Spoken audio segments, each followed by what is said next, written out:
दादी सा ने दिखाई दादागिरी कि वो किसी भी हाल में अभीरा को अपने घर की बहू नहीं बनाना चाहती हैं।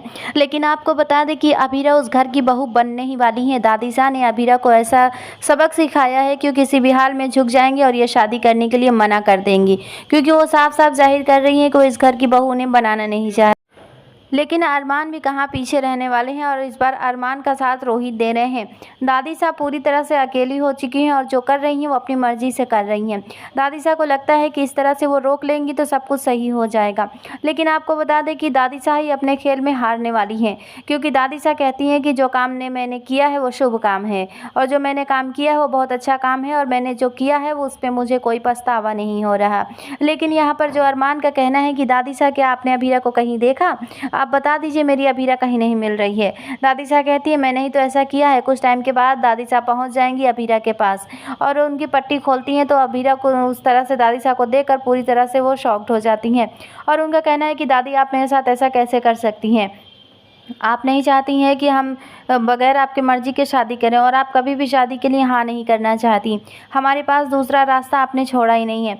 यहाँ पर अरमान भी अभीरा का इंतज़ार करते हैं मंदिर में और कहते हैं कि अभीरा आ जाएगी तो शादी करेंगे। अभीरा यहाँ पर खुश हो जाती हैं और शादी करने के लिए तैयार हो जाती हैं और कहती हैं कि अरमान हम आ रहे हैं बहुत ही जल्दी और उसके बाद हमारी आज शादी है। आज हम बहुत ज़्यादा खुश हैं, बहुत ज़्यादा एक्साइटेड हैं। अभीरा और भी बातें करती हैं अरमान से तो अरमान खुश हो जाते हैं और अरमान कहते हैं कि अभीरा मैं बहुत ही ज़्यादा खुश हूँ कि अब ये शादी होने वाली है, फाइनली हम दोनों एक दूसरे के हो जाएंगे। लेकिन उन्हें इतना यकीन और इतना ज़्यादा दिमाग में आई ही नहीं थी ये बातें कि दादी इस हद तक भी गुजर सकती हैं। और यहाँ पर रूही इस शादी को रोकने के लिए बहुत ज़्यादा कोशिशें कर रही हैं, लेकिन रूही कुछ नहीं कर पाती हैं। जो करती हैं वो दादी सा ही करती हैं। यहाँ पर रोहित ने अरमान का हाथ पकड़ा है और कहते हैं कि अरमान अकेले नहीं है, अरमान अपनी होने वाली पत्नी के साथ हैं और उनका साथ ही देंगे। कुछ टाइम के बाद अरमान वहीं पर पहुँच जाते हैं जहाँ पर अभीरा होती है और उसमें पूरा सपोर्ट कोई और नहीं रोहित करने वाले हैं। रोहित पूरी तरह से अरमान का साथ देते हैं और रोहित का कहना है कि इनकी शादी हो जानी चाहिए, क्योंकि ये दोनों एक दूसरे से बहुत प्यार करते हैं और दादी साहब के मना करने की वजह कुछ खास नहीं है। दादी साहब की जिद है कि ये शादी ना हो, लेकिन ये शादी होनी चाहिए। यहाँ पर रूही बहुत कोशिश कर रहे हैं और बोलती हैं कि अभी तक तो अभीरा यहीं पर खड़ी है, कब उसका माइंड चेंज हो जाए और कब वो चली जाए उस शादी को करने के लिए ये पता ही नहीं चलेगा। लेकिन आपको बता दें कि विद्या कहती हैं कि मैं अपने बेटे की शादी में जा रही हूँ, जिसको आना होगा वो आ जाएगा।